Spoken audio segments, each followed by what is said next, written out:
Kvass kit, and this is really exciting for me. It's an old-fashioned form of beer using leftover rye bread and some other goodies to make a really delicious fermented drink that you can do at home. So we've got a 2-litre jar, which is fantastic for doing this sort of thing, but also other ferments. With drinks, you might want to go bigger down the track.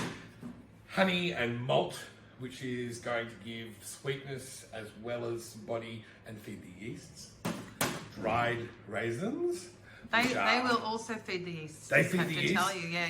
And quite often, just a little trick I want to tell you is if something's not fizzy when it should be, pop a couple of raisins in it. Okay, that gives life. A bit of sugar and a bit of yeast. That's great.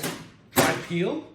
For flavour. Which is going to be delicious. And then, of course, this beautiful rye bread. This is from Red Beard Bakery. It's a really lovely dark rye. Would be done with the whole grain, so you get the germ and everything from the rye, which is what makes it full of flavour, but also extra good for you. So we're going to be charring the bread, and then I'm not sure what happens after this. I'm looking forward to learning how to mix it together. So that's the kit, and we're heading to the barbecue to do the charring of the bread.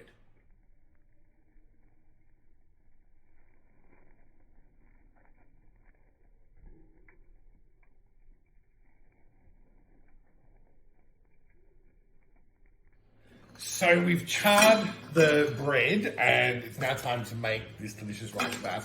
I wish someone had told me years ago that I didn't just have to make breadcrumbs out of leftover bread and that I could make a beer of sorts, because that's a revelation. So, what do I need to do? So, it's about 200 grams of bread. So, I'd say that's a decent 2 handfuls exactly. I'm going to go with that. Into your jar. All right.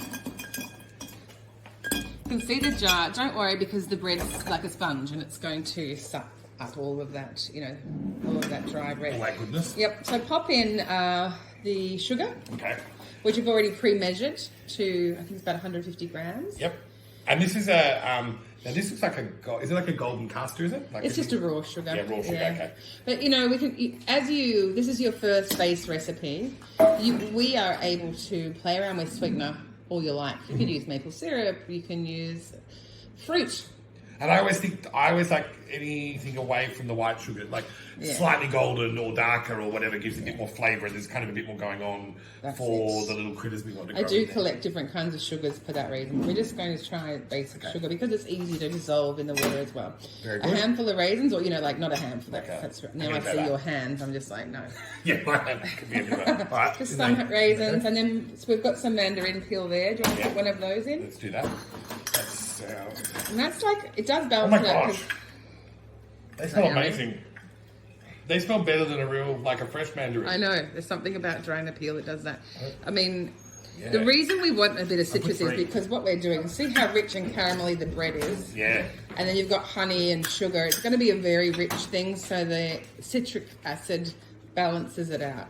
I mean, not acid really, but the oils. Yeah, I can see that. That's so you might want to pour the honey or the mixture. You've got Ryan's got a mixture of malt and honey there. Yep. And also has added an element. Couldn't help him. I sat this in the barbecue to soften it for a little bit, and it's actually ended up a little bit extra caramelly and smoky. Delicious. Which I'm actually excited about you doing that for other hot sauces. Yes, I think we ever added a sugar.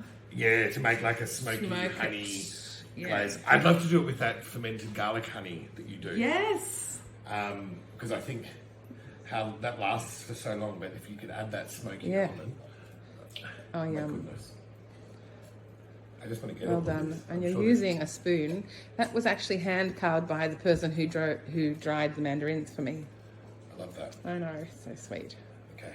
Actually, literally sweet what you're doing right now. All right, so then you're going to pour the water. Oh. I just turned American water.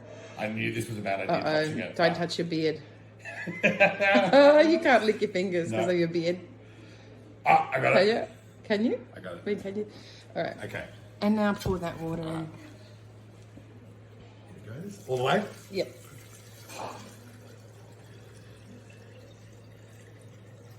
Wow. Look at that. I'd stop. Yeah. One little breakaway bread, and it's all.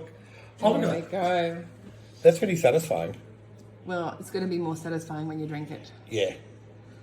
the stretching of the honey and the it's liquid's very pretty. brilliant. You want to get your camera, don't you? I love it. So we're going to put that cheesecloth over the top. Do I need to stir it? If you want to, I think. I want to put that in there. All right, do it. Do that. I don't need to though. I can just let it go. It should. Give it a stir. Okay. I've mentioned that you can do this with white sourdough bread with jam as the sweetener, have I? Oh. You know, this is the person like you is going to make a lot of flavour options. Yeah. But do you want to drink that? You know? I'm going to want to drink this, I'm sure. Yes. Okay. This is very beer. But then you can go into the sour fruit beers by using fruit and white bread. Ah. Yeah. So this is a dark beer. And we've added a lot of sugar, so it's going to be rich and It's really exciting. hearty. So So you want to grab a bit of cheesecloth, that's it. Cheesecloth galore here, isn't there? There is. And then a little rubber band, something there. Yeah, I'm going to... Yeah, just one of those. That might be too hard. Yeah.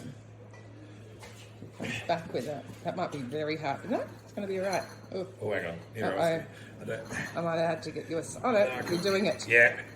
Nice. Actually, that looks quite strong and handsome. It does. I'm actually a really good... I've surprised myself with that. Well, there you go. And we're going to leave that for at least 5 days. We'll follow the recipe. Okay. But we'll be back shortly.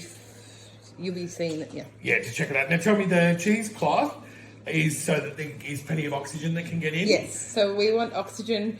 We want, we're not aiming for carbonation necessarily right now. We're Okay. just aiming for fermentation, and we wouldn't mind some foreign yeasts joining if they go through that Okay.